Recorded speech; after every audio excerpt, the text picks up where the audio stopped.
날마다 쓰는 나의 신앙일기 TV 데일리 큐티 나무향기입니다. 오늘은 디모데전서 1장 5절에서 7절을 묵상하겠습니다.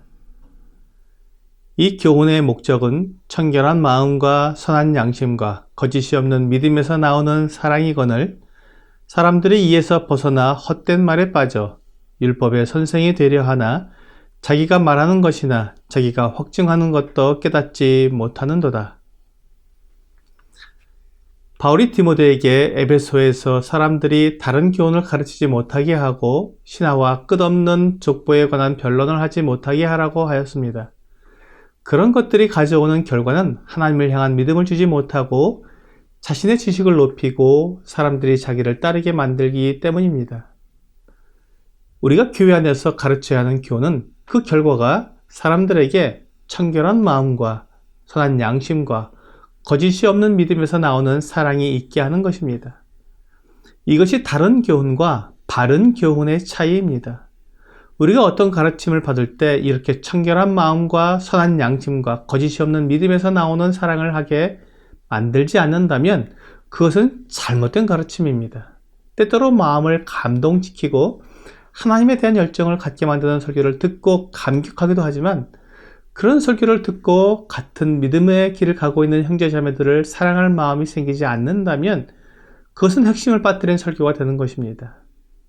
이단들은 사람들에게 성경을 왜곡해서 가르치기 때문에 그런 가르침을 받은 사람들은 바른 교훈을 받은 사람들처럼 청결한 마음, 선한 양심, 거짓이 없는 믿음 이런 것들에서 나오는 사랑이 없고 고집스럽고 파괴적이며 분열과 다툼을 일으킵니다. 이단들이 이렇게 성경을 왜곡시키는 이유는 그것을 통해 이익을 얻으려고 하기 때문입니다. 이단들은 사람들을 수탈하는 악한 자들입니다. 이단의 특징 중 하나는 매우 비인격적이라는 것입니다. 그들은 하나님의 말씀을 전하면서도 저급한 욕설과 무례한 용어들을 사용해 사람들을 자극하고 그들의 말을 듣지 않으면 잘못된 것처럼 사람들을 몰아갑니다. 그런 가르침을 통해서는 깨끗한 마음, 선한 양심, 거짓이 없는 믿음이 나오기 어렵습니다. 물론 사랑을 하기는 더욱 어렵게 됩니다. 우리가 가진 믿음은 언제나 선한 양심과 함께 합니다. 올바른 믿음은 선한 양심을 동반하는 것입니다. 내가 올바른 믿음을 가졌다고 말하면서 양심에 어긋나는 행동을 한다면 그의 믿음은 올바른 것이 아닙니다. 물론 올바른 믿음을 가진 사람도 잘못을 하기도 하고 거짓말을 하기도 하며 죄를 짓기도 합니다. 하지만 그렇게 잘못했을 때 그것을 고백하고 회개하는 믿음을 가진 사람과 변명과 자기 합리화로 그 잘못을 가리려는 믿음을 가진 사람은 전혀 다른 믿음입니다. 우리가 가진 믿음은 살아계신 하나님을 믿는 믿음입니다. 코람데오라는 라틴어처럼 하나님 앞에서 살아가는 믿음입니다.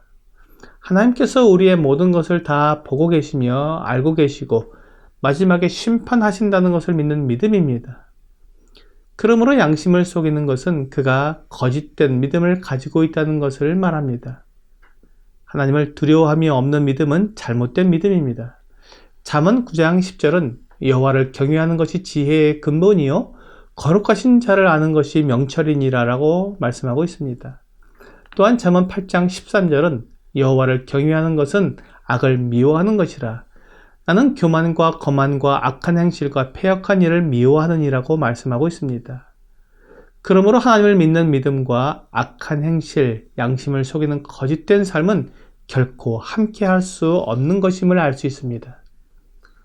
사람들이 바른 교훈을 따르지 않고 헛된 말에 빠지게 되면 율법의 선생이 되려고 합니다. 모든 말과 행동 그리고 결정의 기준이 자기 자신이 되는 것입니다. 다른 사람의 행동에 사사건건 간섭하고 이것이 잘못이고 저것은 이렇게 해야 하라고 주장하는 것입니다. 하지만 그가 말하는 것의 이유와 근거를 물으면 제대로 대답하지 못합니다. 억지를 부리며 무조건 그렇게 하라고 말하는 경우가 대부분입니다. 때로는 성경에서 이렇게 말씀하고 있다고 근거를 말하지만 성경의 문맥에 따르는 올바른 해석이 되지 않아서 억지 해석인 것을 보게 됩니다. 바울이 디모데에게 말하는 것은 모든 것을 성경을 기준으로 가르쳐야 한다는 것입니다. 요한복음 17장 17절은 그들을 진리로 거룩하게 하옵소서. 아버지의 말씀은 진리니이다 라고 말씀하고 있습니다. 사람들을 거룩하게 할 수 있는 진리의 말씀은 오직 하나님의 말씀뿐입니다. 그러므로 성경을 올바르게 가르친다면 사람들이 거룩하게 되며 바른 양심을 가지게 되고 거짓이 없는 믿음에서 나는 사랑을 할 수 있게 될 것입니다. 이단들은 언제나 주님을 부인하게 하고 자기를 따르게 합니다.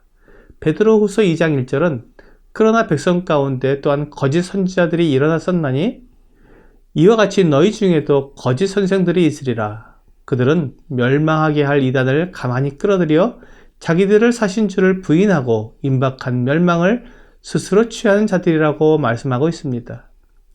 거짓 선생들은 멸망케 할 이단을 끌어들여서 주님을 부인하게 만드는 자들입니다.